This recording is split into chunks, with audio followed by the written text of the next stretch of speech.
This is Optimal Finance Daily, episode 1674, How to Pay Yourself First and Automate Your Finances, both by Ryan H. Law of ryanhlaw.com. And I'm your host and personal finance enthusiast, Diana Merriam. Today, I'm featuring a new author for the show. I'll tell you more about Ryan right after the post. So with that, let's get right to it as we optimize your life. How to Pay Yourself First by Ryan H. Law of ryanhlaw.com. Business philosopher Jim Rohn taught that, quote, poor people spend their money and save what's left, while rich people save their money, then spend what's left, end quote. It's familiar advice that we've all heard. Pay yourself first. Pay yourself first is one of the most repeated phrases about personal finances.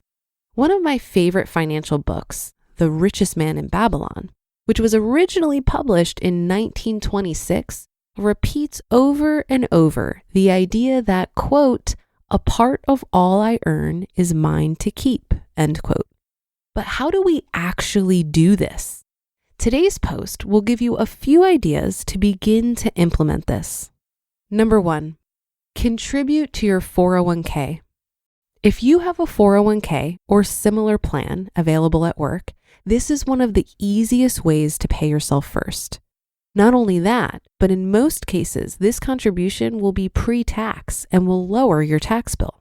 If you have a match from your employer, you aren't just paying yourself first. You are, in many cases, at least doubling your savings. If you contribute 3% and your employer matches that, you're actually saving 6%.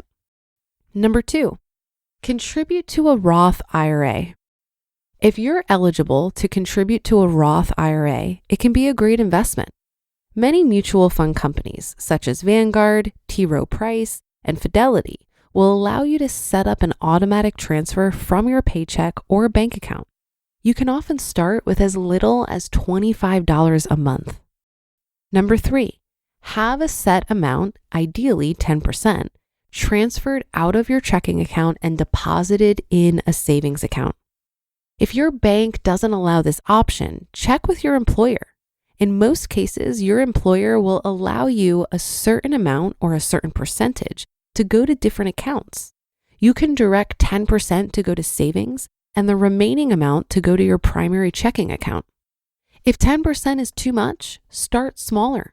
Start with 1% or half of 1%. Now I have another post coming up in just a second, but first, thank you to Policy Genius for their support. Policy Genius makes it easy to compare quotes from over a dozen top insurers all in one place. Why compare? You could save $1,300 or more per year on life insurance by using Policy Genius to compare policies. The licensed experts at Policy Genius work for you, not the insurance companies. So you can trust them to help you navigate every step of the shopping and buying process. That kind of service has earned Policy Genius thousands of 5-star reviews across Trustpilot and Google. And eligible applicants can get covered in as little as a week thanks to an award-winning policy option that swaps the standard medical exam requirement for a simple phone call. Getting started is easy. First, head to policygenius.com. In minutes, you can work out how much life insurance coverage you need and compare personalized quotes to find your best price. When you're ready to apply, the Policy Genius team will handle the paperwork and scheduling for free. Policy Genius doesn't add on extra fees. Just head to policygenius.com to get started right now. Policy Genius. When it comes to insurance, it's nice to get it right. Automate Your Finances by Ryan H. Law of ryanhlaw.com. A good part of financial success is setting up systems that will ensure success. Something simple you can do is automate a few key things. Automating your finances is one of those systems that will help you be successful. Here are some examples. Number 1, have your paycheck direct deposited. Many employers default to direct deposit, you have to put in a special request to get a paper check.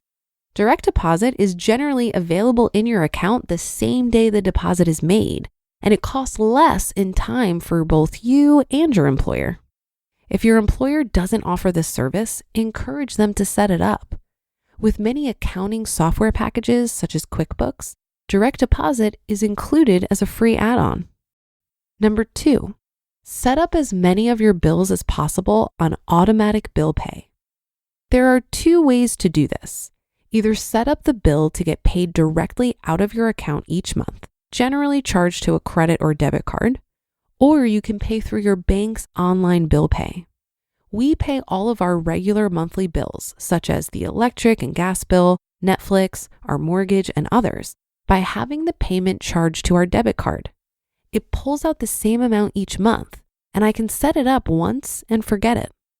It also ensures that we will never be late on these payments and get hit with a late fee. For other payments that don't have this feature, I pay them through our bank's bill pay system. Our children attend a local children's choir, for example, and they don't offer direct bill pay. So I log into my bank when I get the bill and I send the payment off. You don't even have to pay for postage if you use this method. And 3, have a set amount, ideally 10%, transfer from checking to savings when your paycheck is deposited. You can either have your bank do this automatically, or if your bank doesn't offer this service, you can often have your paycheck split into several accounts. My employer, for example, will allow me to put different percentages of my paycheck into different accounts. By doing this, you are paying yourself first. Make the savings portion automatic, then spend what you have left. This does not count, of course, for cases of extreme poverty, but the vast majority of people listening could adopt the idea of paying yourself first. If 10% is too much, start with just 1% or even just half of 1%.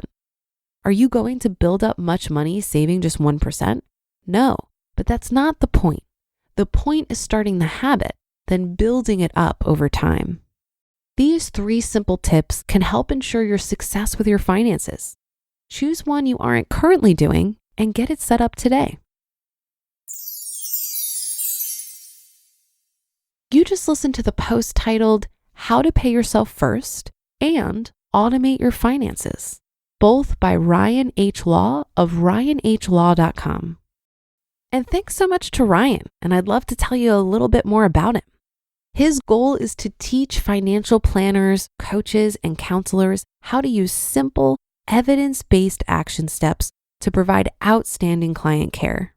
He received his bachelor's degree from Utah State University in family finance. After graduation, he worked in the financial planning field for several years, then decided to return to school. He received his master's degree in personal financial planning from Texas Tech University. He's a certified financial planner and an accredited financial counselor, and he currently teaches at Utah Valley University in the financial planning program, where he covers financial counseling and runs their on-campus money management resource center. So clearly, he's well-versed in the financial world. You can learn more about him and see more of his work on his website, ryanhlaw.com. I think we'd all agree that principles like pay yourself first and spend less than you earn are tried and true personal finance basics. The tricky part is applying these simple concepts to our actual behavior, especially when we're stuck in a cycle of mindless spending. I think pay yourself first becomes a lot easier when you have a clear understanding of your expenses, both fixed and discretionary. If you don't earn enough to cover your basic expenses, you simply will not be able to pay yourself first or spend less than you earn. The difference between your income and expenses is lovingly referred to as the gap. The gap is where your wealth is. And much of what we talk about on this show is about identifying the gap through budgeting, growing the gap by reducing expenses and increasing income, and protecting the gap through investing. Paying yourself first is all about deploying the gap.